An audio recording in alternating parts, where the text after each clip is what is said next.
everyone.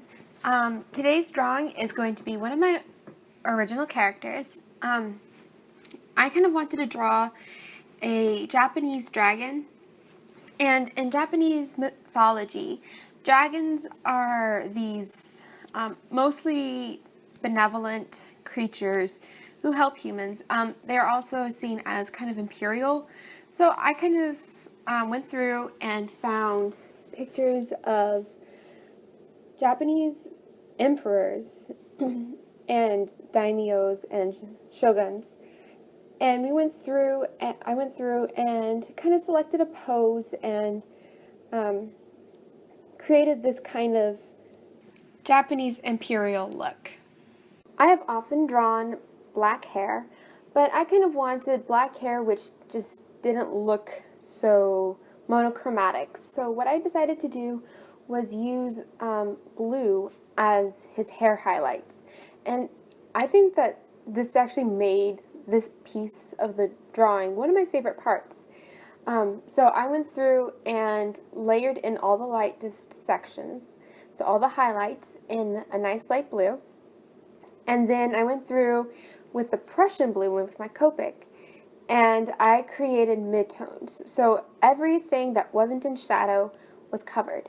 I also made sure that I put some of the color into his strands of hair, the highlighted sections of his hair, because it provides depth and texture to his hair.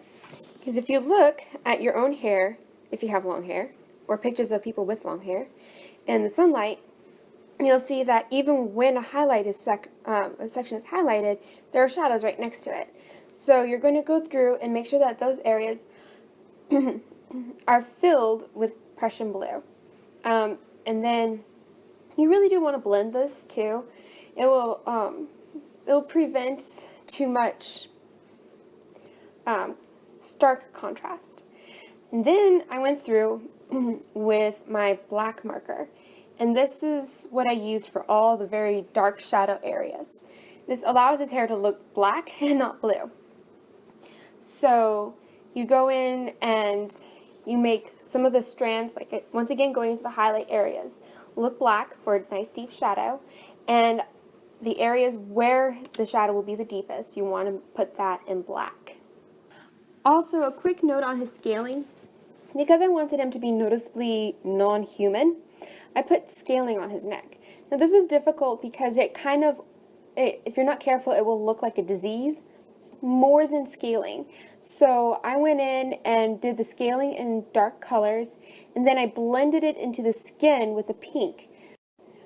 For the look, I also made sure that I went through and I blanketed everything in the red color of my choosing, and then I went in with several shades of maroon, which are within the same color scale, to create these dark spots for the shadows. So make sure that you keep in mind that his arm and his arm's almost cylindrical in shape.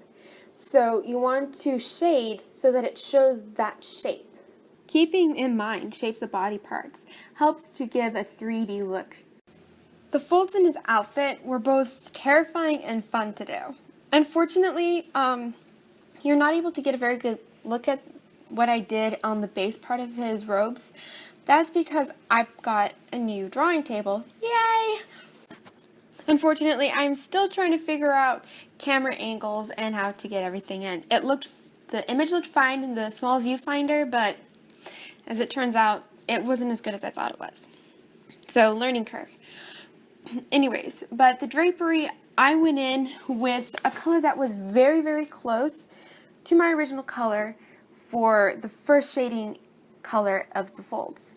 Then the areas which were deeper folds. So, if you dropped like a sheet on the floor, the areas which are a bigger fold, so there's more cloth over that is a deeper fold, and there'll be a deeper shadow there. The areas which that cloth casts over will cast its own shadow, which is not quite as deep. So we're going to give that impression by using a dark maroon in the deep folds and a lighter kind of burnt red color in the as the cast shadow. As always, be sure to blend these out. You can blend it out most smoothly with a with your base color, but for instance, when I drew his under kimono, that I had to use my clear blending color with. That way it makes everything look nice and even. Also, don't forget to color in the shadows cast by his arm and by his hair. By now, I'm sure everyone knows how much I love using reference photos. So I found a reference photo of the rice paper walls in imperial palaces, and I found I really like the trees. I found that I really like the trees, and so I was going to use a tree behind the main character, and I used 2 shades of green and blended them together really well to create the highlight and the mid-tone for the tree, and then I used dark blue on the beneath it. And then I blended them together really well. I did use pencil outlines, but I kind of wanted to keep them loose, and I didn't really always follow the guidelines because everything on the rice paper walls, it looks like traditional Japanese calligraphy, which typically is rather loose. So I stuck with that theme, and then I moved on to the trunk. The trunk is actually really fun because it's really kind of old and gnarled, and I'm going to show you how I put in the trunk. But before then, I decided, as I was trying to figure out how I was going to make the gnarled impression, I put a pattern on the mat he's sitting on the trimming. I kind of went with Sakura blossoms, because Sakura blossoms are kind of my thing. So, moving on back to the trunk, because I kind of finally found the courage to try, and I went with my color pencils again. I went with dark brown, and I went with kind of a orangey yellow, and then the other one that you're going to see is my blending color pencil. So, I went through and darkened significantly the sides of the trunk. And then I kind of created depth and texture to the bark by bringing down these lines a little randomly, which kind of creates this almost twisting effect of the bark, which I kind of liked. And then I used the orangey yellow as highlights.